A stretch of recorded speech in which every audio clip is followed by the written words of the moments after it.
इसी तरह 2-4 दिन के बाद वो पूरा स्वस्थ हो गया और कुमार से कहा, देखिए महाशय, आपकी वजह से मैं अभी तक जीवित हूँ, नहीं तो मैं कब से मर चुका होता।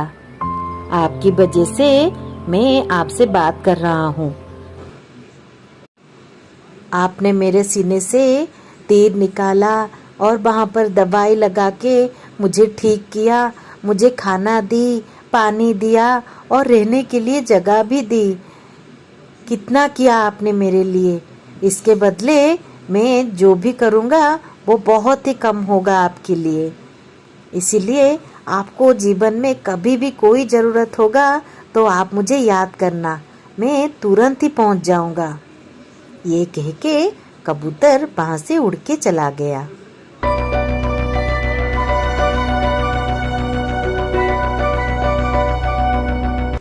इसी तरह कुम्हार ने राजा के द्वारा दी हुई 1000 मटकियाँ बना के राजा को सौंप दिया। उसको देख के उसको बहुत सारे काम मिलने लगे। इसी तरह वो मटकियाँ बनाते बनाते बहुत ही थक जाता था और उसको आराम करने की भी फुर्सत नहीं मिलती थी। ऐसे ही दिन बीतते गए और धीरे धीरे वो बूढ़ा हो गया। एक बार उसको फिर से किसी ने 1000 मटकी बनाने के लिए काम दिया था। वो बूढ़ा हो गया था, इतना मटकी बनाने के लिए वो बहुत ही असमर्थ था। जब उनका समय पूरा हुआ तब वो व्यक्ति वो मटकियाँ लेने आया तो देखा वहाँ पर मटकी पूरी बनी नहीं थी। तो उसने गुस्सा होके वो बूढ़े आदमी को बहुत ही गाली दिया और बहुत ही अपमान दिया। और वो कुम्हार तो बूढ़ा हो गया था। उसने कहा, देखिए महाशय, अब मैं काम करने के लायक ही नहीं रहा। अब मैं बहुत ही बूढ़ा हो चुका हूँ। मेरे शरीर में इतना बल ही नहीं है, मैं कैसे कर पाऊंगा ये सब। अगर तुम्हारे शरीर में बल नहीं था तो तुमको काम करने की क्या जरूरत थी। घर में जाओ, आराम करो। क्यों ये काम लिया मेरे से।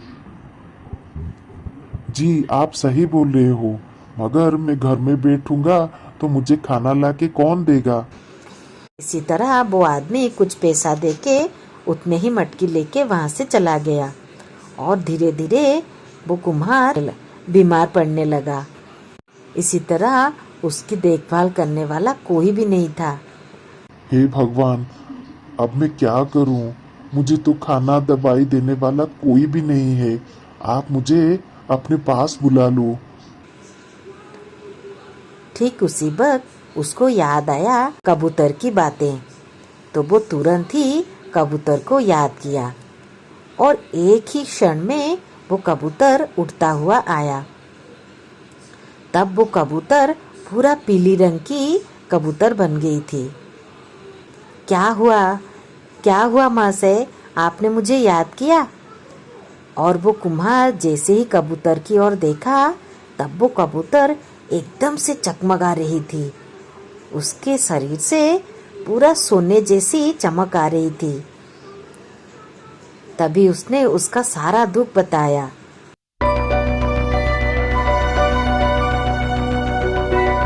कबूतर ने कहा, ये बात है, आप चिंता मत करो, मैं रोज आपके लिए खाना लाके दूंगा और दवाई भी लाऊंगा, आप उससे स्वस्थ हो जाओगे।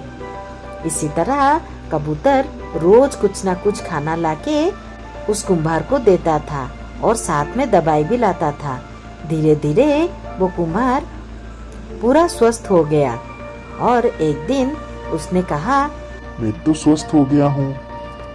अभी मुझे खुद के खाने की व्यवस्था करने के लिए कुछ ना कुछ इंतजाम करना पड़ेगा।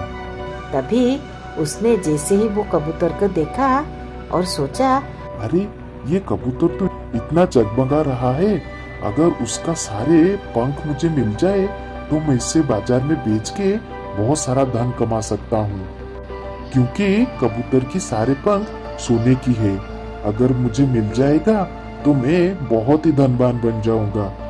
इसके लिए मुझे कोई भी चिंता करने की आवश्यकता नहीं होगी, क्योंकि मेरे पास बहुत सारा धन होगा और मैं तीनों समय के लिए अच्छे अच्छे खाना खा सकूंगा। ये सोच के उसने एक पत्थर पकड़ के वहीं पर खड़ा रहा और कबूतर जैसे ही खाना लाके पहुंचा और जमीन के ऊपर बैठ गया, तब उसने तुरंत उस पत्थर को लाके कबूतर के ऊपर गिरा दिया और कबूतर वहीं पर मर गई।